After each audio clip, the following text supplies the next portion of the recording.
한국계 연구원들이 새로운 발견을 해냈다는 소식이 전해졌습니다. 한국계 미국 연구진이 기존보다 비용을 훨씬 덜 들이면서 더 빠르고 정확하게 판별할 수 있는 코로나 변이 분석법을 개발했는데요. 지난 3일 미국 서던 캘리포니아대 케크 의과대의 이하연 교수와 박성용 연구교수가 이끄는 연구팀은 비용을 적게 들이고 정확하게 변이를 파악할 수 있는 분석법의 내용을 담은 논문을 국제과학학술지 사이언티픽 리포츠에 발표하였죠. 이 교수팀이 개발한 분석법은 코로나 바이러스 전장 유전자의 염기 서열을 한 번에 1만 개 이상 읽어내는 유전체 분석 기법을 적용한 것이 특징인데요. 기존 방법은 코로나 바이러스 유전자를 100여 개로 나눠 염기 서열을 분석한 후 이를 다시 합쳐 바이러스의 정체와 변이 여부를 파악하는 것이었으나 이번 이 교수팀은 전장 유전자를 크게 세 부분으로 나눠서 증폭한 뒤 염기 서열을 분석하는 기법을 적용해 시간과 비용을 대폭 줄이는 데 성공하였습니다. 이 교수는 인건비까지 합쳐 유전자 샘플당 분석에 대략 50만 원이 들지만 새로운 분석법을 활용하면 10분의 1 수준으로 낮출 수 있다. 10일 정도 걸리는 시퀀싱 시간도 3일 정도로 줄일 수 있다고 밝혔죠. 또 과거 인체 면역 결핍 바이러스 유전자를 분석할 때 체계화한 생물 정보 통계 기법을 적용해 코로나 바이러스 시퀀싱의 정확도를 크게 높였는데요. USC는 이 교수팀이 개발한 분석법에 관한 예비 특허를 출원했고 로스앤젤레스 카운티 보건 당국도 이 분석법을 도입하는 방안을 추진 중입니다. 이 교수는 코로나 대응은 시간과의 싸움으로 유전자 분석을 통해 어떤 변이에 감염됐는지, 새 변이가 발생했는지를 빠르게 파악하는 것이 중요하다. 한국 보건당국에도 분석 기술을 이전해 코로나 방역에 기여하고 싶다고 말하며 이번 분석법을 한국 방역에도 전달하고 싶다고 밝혔죠.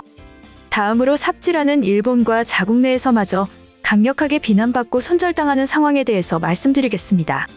지난 4일은 한국에 대한 일본 정부의 반도체 소재 수출 규제가 시행된 지 만 2년이 되는 날인데요.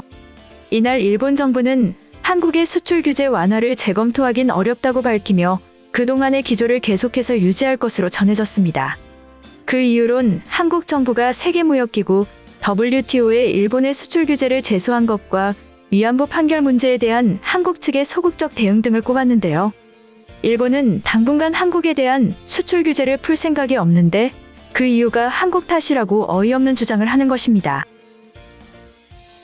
지난 2일 산케이 신문에 따르면 일본 정부 대변인으로서 가토 가스노부 관방장관은 기자회견에서 한국에 대한 반도체 소재 등 수출 관리를 안보 차원에서 실시하고 있다. 한국 측의 수출 관리 상황 등을 종합적으로 평가해 실효성을 봐가며 수출 규제를 운용해 나가겠다는 생각이라고 말하였습니다. 현재 한국은 일본의 수출 규제에 반발해 지난해 6월 WTO에 제소한 상태인데요.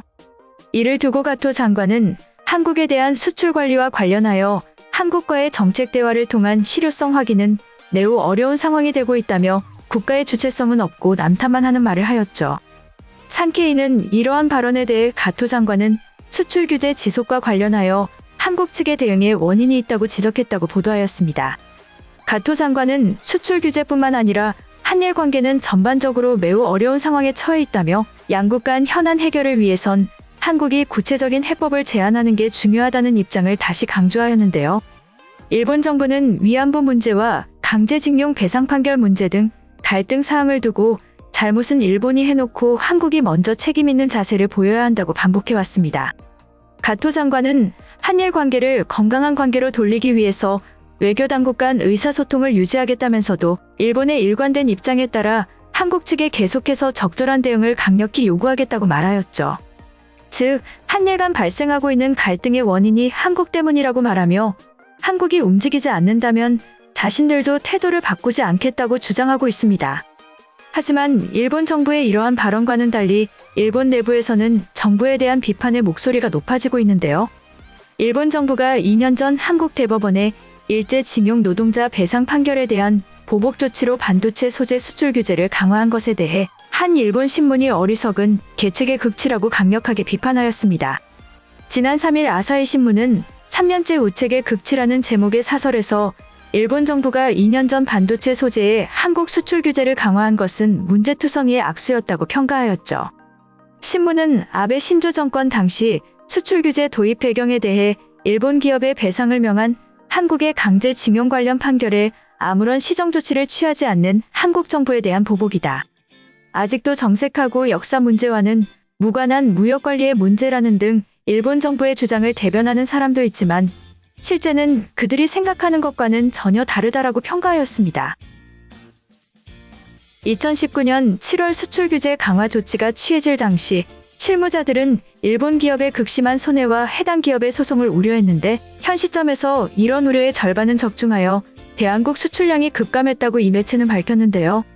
일본 기업과 거래를 중단한 한국 기업의 담당자는 한국 정부의 지원 대책으로 국산화를 진행하여 성공했고 결과적으로 한국 기업에게 실제 손해는 없다고 말하며 오히려 일본 기업을 동정했다고 아사히는 전하였습니다. 이어 해결이 끝난 과거사 문제로 일본 기업이 손해를 볼 이유는 없다는 게 일본 정부의 입장이다.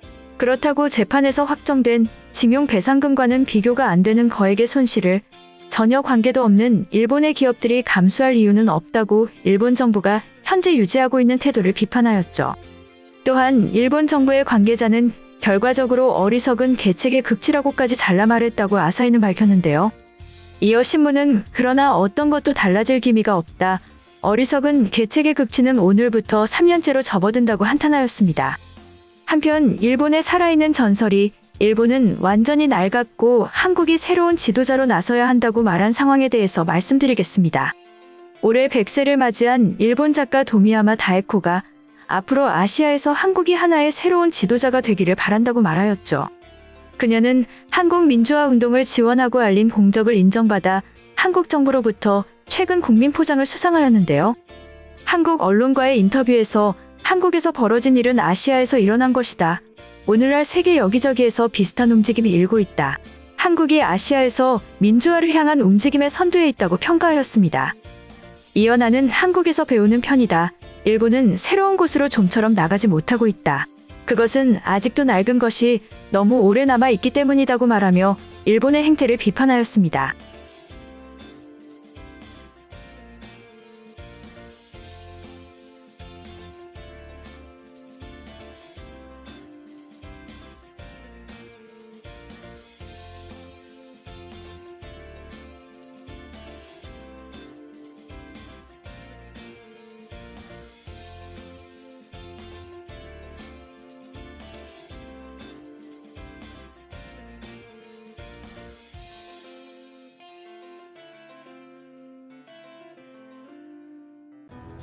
이번 영상은 여기까지고요. 제 영상이 도움이 되셨거나 세계 속 반응 더 보고 싶다 하시는 분들은 구독과 좋아요, 알람 설정까지 부탁드립니다. 다음에 또 봐요. 안녕.